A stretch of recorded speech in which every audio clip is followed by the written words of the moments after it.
Assalamualaikum warahmatullahi wabarakatuh. Alhamdulillahirrahmanirrahim. Asyhadu an la ilaha illallah muhammadun alim wa asyhadu anna muhammadan abduhu wa rasuluh as-shadiq wal masduq. Assalatu wassalamu ala sayyidil mursalin wa ala alihi wa sahbihi ajmain. Amma ba'du. Luar biasa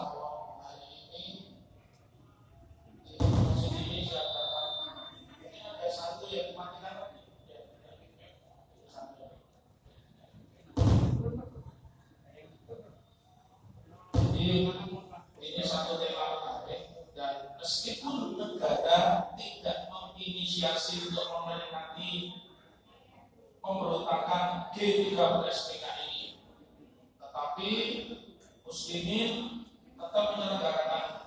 Terakhir tentara terlibat penyelenggaraan ini ketika Panglima TNI-nya dijabat oleh Pak Gatot Nurmantio. Setelah itu tidak ada. Di sini saya ingin sampaikan bahwa apakah benar yang disampaikan Pak Jokowi kaitannya dengan Kepres nomor 17 tahun 2022.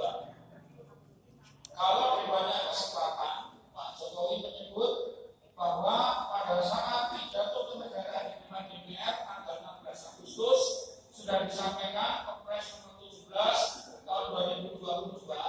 Jadi Kepres ini hanya terdiri dari 17 pasal. Nah sekarang kita lihat, ternyata faktualnya itu ditanggakan Kepres nomor 17 2022 ditandatangannya 26 Agustus 2022. Artinya dari yang pertama Pak Jokowi itu berbohong, ya. Ada nggak di sini pendukungnya Pak Jokowi? Kemudian yang kedua, kalau di situ disebutkan di dalam Kepres itu namanya Keputusan Presiden Nomor 17 Tahun 2002 tentang pembentukan tim penyelesaian non-judicial pelanggaran hak asasi manusia yang berat di masa lalu. Itu ada proses yang kurang. Jadi non-judicial itu boleh, tetapi orang yang melakukan kejahatan itu mengakui dulu. Namanya non-judicial tetap dalam mekanisme judicial. Bentuknya apa? Dia tidak perlu diadili karena itu sudah lama. Tetapi dia mengakui bahwa dia melakukan pelanggaran dalam bentuk kejahatan HAM berat. Ya. Itu tidak terjadi di pasal-pasal itu, tidak ada. Lalu yang ketiga, yang menjadi catatan kita, Kepres itu membatasi pelanggaran HAM berat itu hanya pada sampai tahun 2020. Nah di sini peluangnya muslimin itu punya. Peristiwa KM 50 itu terjadi tanggal 6 atau awal tanggal 7, jadi 7 Desember 2020. Kita harus sepakat itu juga bagian dari pelanggaran HAM berat. Ya. Lalu apakah benar bahwa itu bagian dari skenario yang menghidupkan bangkitnya PKI? Saya di sini ingin membantah juga pernyataan Panglima TNI, ya, Pak Jenderal Andika yang mengatakan yang viral di video bahwa Marxisme Leninisme itu hanya diatur di kitab MPRS nomor 25 tahun 66. Tidak, negara ini legitimasi pelarangannya itu dalam bentuk teknis. Bahkan di RUU KUHP pasal 188 menyebabkan Marxisme Leninisme itu diancam dengan hukuman 4 tahun. Nah, tetapi pasal di dalam Undang-Undang Nomor 27 Tahun 1999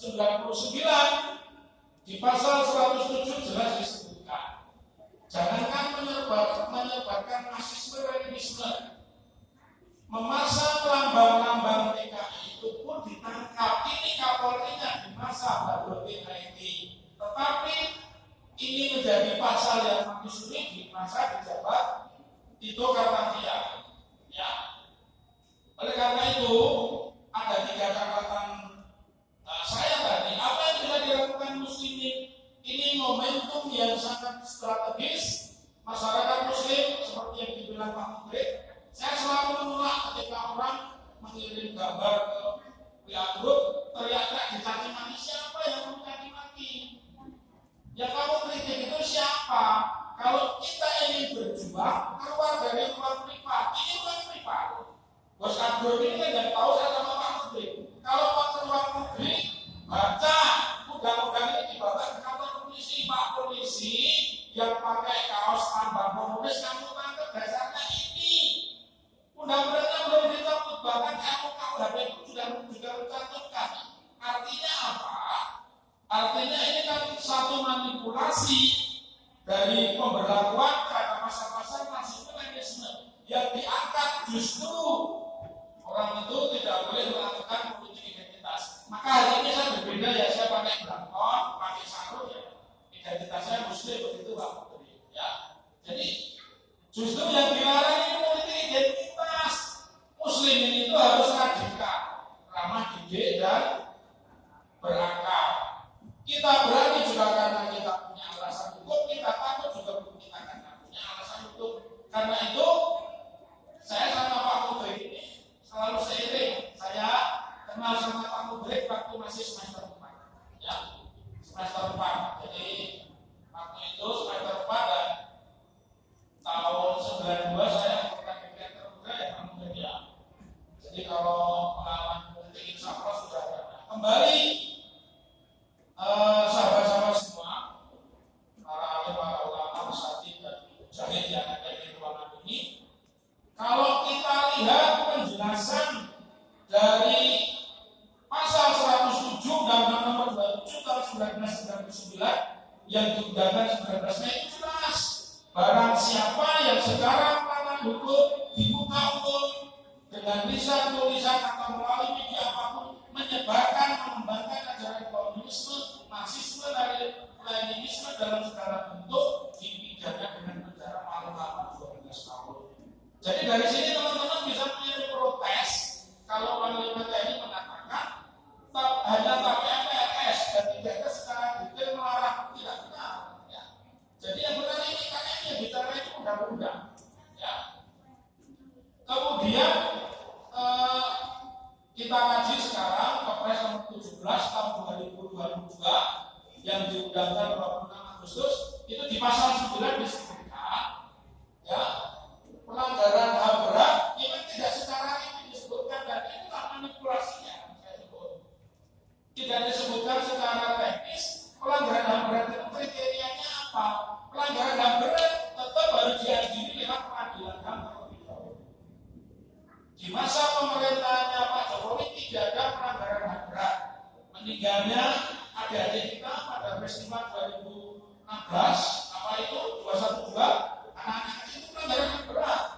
Kemudian yang kedua yang terjadi adalah peristiwa 7 Desember 2020. Ini aneh, nanti akan ketemu dengan Sambo. Kenapa aneh? Pada saat peristiwa itu yang meninggal 6 tersangkanya hanya 2. Ya. Tetapi Sambo, Brigadir Joshua yang meninggal hanya 1, yang diperiksa itu 114 anggota polisi. Ya. Kemudian yang 9 dijadikan tersangka.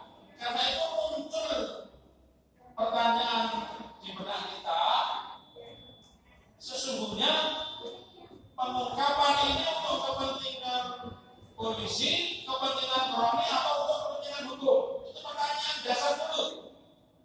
Kalau untuk kepentingan hukum, maka siapapun yang ada di situ harus